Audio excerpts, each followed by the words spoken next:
It's not the people who spend the most who worry you should watch. It's the people who spend the least in front of you and the most when nobody's looking. That single sentence undoes almost everything you've been taught about what a rich person looks like, and by the end of this, you'll never read wealth the same way again. Here's the first question I need you to sit with, because I'm not answering it yet. Why do so many high-income earners, doctors, dentists, tech leads pulling 200,000 a year, end up broke by 50, while a quiet accountant earning 90,000 retires with millions? And here's the second one, the one that actually matters more. If wealth isn't about how much you make, what is it actually measuring? Keep both questions in your head. I promise you they connect by the end and the answer is uglier than you'd expect. Let's start with a study almost nobody outside psychology departments has heard of. Daniel Kahneman, the Nobel-winning psychologist, spent decades proving something that sounds obvious but almost nobody actually lives by. That losing money hurts roughly twice as much as gaining the same amount feels good. That single imbalance in the human brain explains nearly every bad financial decision you've ever watched someone make, including yourself.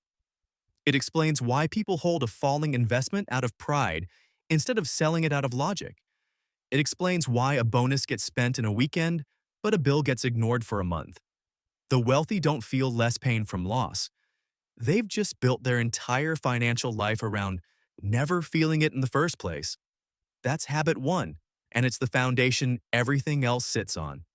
Second habit, and this one will sting a little if you're the type who treats yourself after a hard week. Genuinely wealthy people separate emotional state from financial decisions almost completely. Most of us do the opposite without noticing. A bad day at work turns into a $40 delivery order. A breakup turns into a shopping cart. A boring Tuesday turns into 3 streaming subscriptions nobody remembers signing up for. None of these decisions are made by your logic. They're made by your mood, wearing your bank card. People who build real financial independence have quietly trained themselves to notice the mood first and delay the purchase until the mood passes, because they've learned, usually the expensive way, that almost nothing bought in an emotional state still feels worth it a week later. Now here's a small reward for staying with me, because I promised this wouldn't feel like a lecture. There's a private wealth manager who once told me something that reframed my entire understanding of money. He said his wealthiest clients ask him one question before almost any purchase, and it isn't, "Can I afford this?" It's, "What does this cost me in 5 years if I keep doing it?" A coffee habit isn't $4. It's roughly $40,000 over 2 decades, once you account for what that money could have compounded into instead. Wealthy people don't do this math to feel guilty about coffee.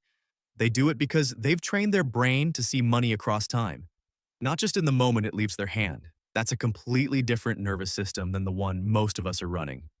Third habit, and this is where it gets uncomfortable for anyone chasing status. Wealthy people almost never buy anything the week they can afford it. There's a deliberate gap, sometimes 30 days, sometimes longer, between having the money and spending the money. That gap isn't caution, it's a filter. Because almost every impulsive purchase you've ever regretted was bought inside that same week you first wanted it. Full of excitement, empty of judgment. Give any desire 30 days and something strange happens. Most of them quietly die on their own. The ones that survived the wait were probably worth buying in the first place. Fourth, this one is about relationships, not money. But it's the habit that protects every other habit on this list. People building real generational wealth are ruthless about removing what I'd call financial leaks disguised as friendship. The cousin who just needs a loan. The friend group whose idea of fun always costs $300 a night. The relative who treats your success as a shared bank account. Wealthy families learn to say no to people early, cleanly, without a long explanation, because they understand something most of us learn far too late. It is almost impossible to build lasting wealth while surrounded by people who see your discipline as an insult to their lack of it. Fifth, and this is the one that actually answers the first question I asked you at the start, why high earners go broke while modest earners get rich? It comes down to something almost embarrassingly simple. Wealthy people automate their savings before they see the money, while everyone else tries to save whatever's left over. There is never anything left over. Lifestyle always expands to consume the full paycheck, no matter how large that paycheck gets. This is such a consistent pattern that economists have a name for it: lifestyle creep. And it doesn't care whether you make 40,000 or 400,000 a year. The people who actually build wealth removed themselves from the decision entirely. The money moves to savings and investments the same day it lands automatically, before their own willpower ever gets a vote. Let me give you a real picture of this because abstract advice doesn't stick the way a real story does. I know a wedding photographer, mid-30s, decent but unremarkable income, nothing glamorous, who has quietly built more net worth than several of his clients earning triple what he makes. His secret wasn't a side hustle or a lucky investment. It was a single automated transfer he set up at 24 and never once turned off. Not during a slow year, not during a divorce, not during the year his van broke down twice. The amount barely mattered. The consistency did everything. Compound growth doesn't reward the people who invest the most in one dramatic moment. It rewards the people who show up boring and unbothered for the longest number of years without interruption. Sixth habit, and this is the reframe that changes how you'll see luxury forever. Genuinely wealthy people spend enormous amounts of money on things that are completely invisible to everyone else. Estate planning, insurance, tax structuring, private financial advice, while spending almost nothing on things designed purely to be seen.